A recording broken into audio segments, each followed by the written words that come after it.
Hi friends, welcome back to another episode of Generation Films. My name is Alan. Today we're going to be taking a look at the Baby Yoda and its connection to the wider Star Wars universe and potentially the Rise of Skywalker. In the last episode of The Mandalorian, we get to see Baby Yoda as what he really is. Although he's captured the hearts of audiences, he's not just some cute, adorable green child. He's an extremely powerful Force user who, at the same time, lacks the training and maturity to harness all of his. He's clearly very young, and his understanding of the world is incomplete. And spoiler alert for the latest episode of The Mandalorian, so you're gonna want to tune out for like 30 seconds. When the Baby Yoda sees the big scary rebel shock trooper with her big scary biceps try to wrestle his Mando dad into submission, the Baby Yoda quickly chokes her out using the Force. Baby Yoda has clearly misread this situation, even though Mando dad is probably crying beneath his helmet as Gina Carano crushes his hand bones into powder. This is a contest that both of them agreed to take part of. Needless to say, Mando dad really needs to step up his parenting skills, or Baby Yoda is definitely going to suffer some significant trauma during his most crucial childhood development stages, which studies have shown leads to the dark side. At this point, Mando Dad is pretty lucky that DIFUS, or the New Republic Child Care Services, do not operate in this remote corner of the Outer Rim. So far, he's exposed Baby Yoda to all sorts of crazy dangers unnecessarily, like mudhorns, space battles, and he keeps leaving him on his gunship unattended, which nearly gets them killed several times. So yeah, Mando Dad, please try to be a better dad, because that is a very powerful little child you have there. Bad parenting in Star Wars has led to a lot of damage. I mean, Kylo Ren, Luke and Leia hooking up with each other because they don't know that they're related. I mean, that's just all bad parenting. Now, one of the more interesting parts of this episode of The Mandalorian, which kind of connects it to, I believe, the wider story, is when the Mandalorian and Quill both comment on what they think Baby Yoda is. The Mandalorian thinks that the Baby Yoda is a strand cast. Now, that's a term I've never heard of in Star Wars, but it's actually a pretty common term in metallurgy. Strand casting, also known as continuous casting, is the process in which molten metal is solidified into a semi-finished material and then passed on to rollers where it's pressed into its final shape. This could mean that a strand cast is a vanilla clone that is completed but still not programmed to any specific task. In the case of a powerful Force wielder like Baby Yoda, that means one could program him to be a dark side overlord or a light side guardian. Now, at the same time, Quill says that Baby Yoda does not look like he was engineered, and Quill knows this because he was an Ugnaught that used to work in the Gene farms. The reasoning he gives is that the Baby Yoda is too ugly and not perfect enough to be a clone, which is like the meanest thing you could ever say to something that adorable.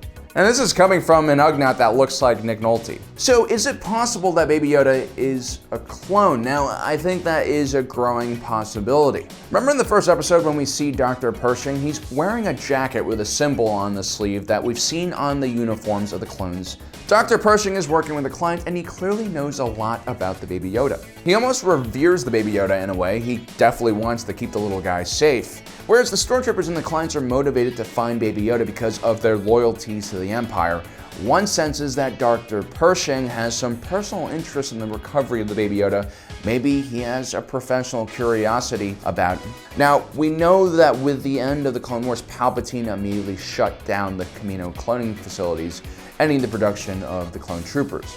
It was said that Palpatine ironically saw the clones as a political liability. They were just too easy to manipulate, and Order 66 was just one of many different orders. For instance, Order 65 stated that if the Supreme Chancellor was deemed to be no longer fit to rule by the Senate, or the majority of the Senate, they could remove him by force using the GAR. In Legends, things are a bit crazier. The Kaminoans actually rebel and secretly build up a clone army to fight against the Empire. And they put up a pretty good fight until Boba Fett arrives with the 501st and crushes their combined forces. In this situation, though, the Emperor wouldn't give up cloning. Instead, he would use different templates for cloning in different facilities. That way that the clones in his army are a little more diverse. Now, Palpatine's master, Darth Plagueis, had been obsessed with the idea of prolonging his own life and eventually becoming immortal. In Legends, he and Darth Sidious had managed to create life from the Force itself and also resuscitate a dead person several times. Sidious learned a great deal from his master, and the plan had been for the two to constantly revitalize each other or resuscitate each other if things went wrong, which is really the foundation of any solid co-op game. They were only able to do this because they were both extremely powerful and able to bend the Force exactly to their will, which is kind of a perversion of the Force. In canon, Palpatine clearly kept many of these abilities he had learned from Plagueis. It's very likely that Palpatine was the one who impregnated Shmi Skywalker, who, if we are to believe, mysteriously got pregnant without touching any man. Although it should be noted that Liam Neeson has impregnated plenty of women just by touching them. But even with all these amazing powers, Palpatine still couldn't revive himself. His old master's plan had been the only real path to immortality. It required two individuals to help each other. But of course, Palpatine killed Plagueis when he was young and healthy and not thinking about death. But during the Clone Wars, Emperor Palpatine actually tasked Republic Special Forces to go find a Kaminoan scientist called Kosai. Kosai was known for her lack of morality and her obsession with pushing the limits of biotechnology. Palpatine wanted the scientist to extend his life, but unfortunately Kosai had defected to the Separatists and later was killed.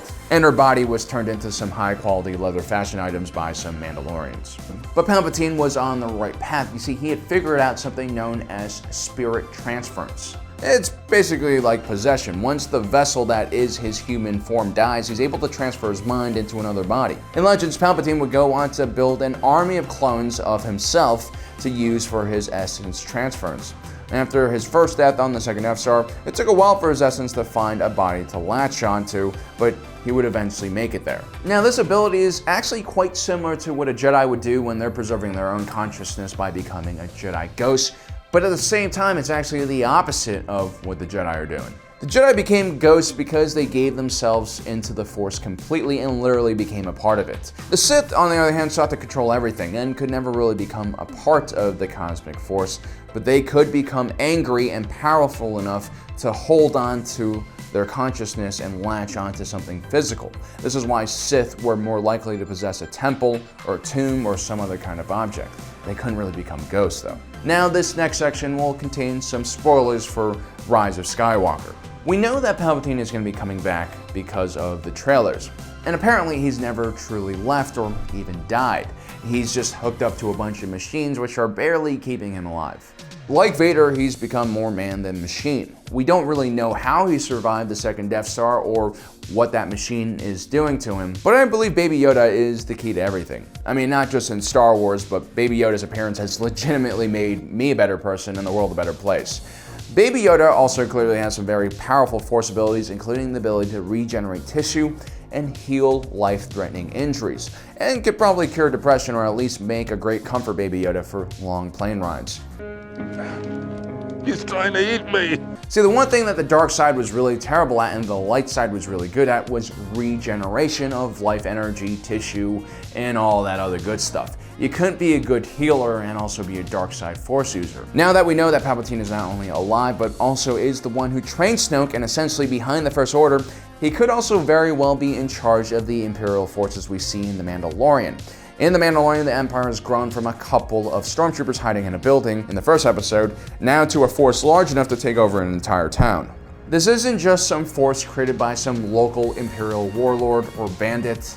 This Imperial force has a lot more resources than we first realized and is focused on a larger objective than just surviving and hiding from the New Republic. And it looks like they're willing to do pretty much anything to get their hands onto Baby Yoda. The client had even hinted that the retrieval of the Baby Yoda would lead to things returning to the way they were before, aka Palpatine's return. It is good to restore the natural order of things after a period of such disarray. What is interesting is that the client doesn't necessarily want Baby Yoda alive. He's okay if the Mandalorian or any other bounty hunter returns with the Baby Yoda dead or alive. If they don't care if Baby Yoda is alive, then they most likely won't be using its healing skills. Instead, they're looking just for its genetic material. Remember, Quill says that Baby Yoda was most likely not engineered and mass-produced. So maybe that means Baby Yoda was a template to create an army of Baby Yodas that Palpatine could constantly consume and somehow sustain his body. Although if he was the template, you probably wouldn't want him dead either, because during the Clone Wars, after Jango Fett was killed, it became much harder for the Kaminoans to clone troopers because they didn't have as much fresh original genetic material. Then there's also the other possibility that Baby Yoda might come from the original Yoda, which is why we're calling him Baby Yoda in the first place. In the latter years of the Clone Wars, Yoda was hospitalized at the Jedi Temple and checked for illness. Yoda was fine. Qui-Gon Jinn was just freaking him out by communicating with him from the Nether. Yoda most likely had blood samples taken from him, which would have been stored within the temple hospital. During the Jedi Purge, the 501st would have seized the temple along with that genetic material, which would have allowed the Empire to easily create a Yoda clone. We all know that the only person Emperor Palpatine really ever feared was Yoda, which could be another reason why the client was directed to kill the Baby Yoda or capture it. Maybe Palpatine is afraid that with this little guy loose, the Jedi could somehow restart once again. I mean, just look at how terrified Snoke and the First Order are of Luke Skywalker. So those are some of my thoughts on the Baby Yoda and how he relates to the wider universe. Hopefully we do get to see him more often because he's clearly a fan favorite and it would be pretty stupid not to write a longer arc from him. After all, he's only 50 years old. I mean, he's got at least another 1,000 years to go. Anyway, guys, don't forget to subscribe and hit that notification button so you don't miss out on the rest of our awesome content. As usual, my name is Alan, reminding you that life is a movie and you are the protagonist.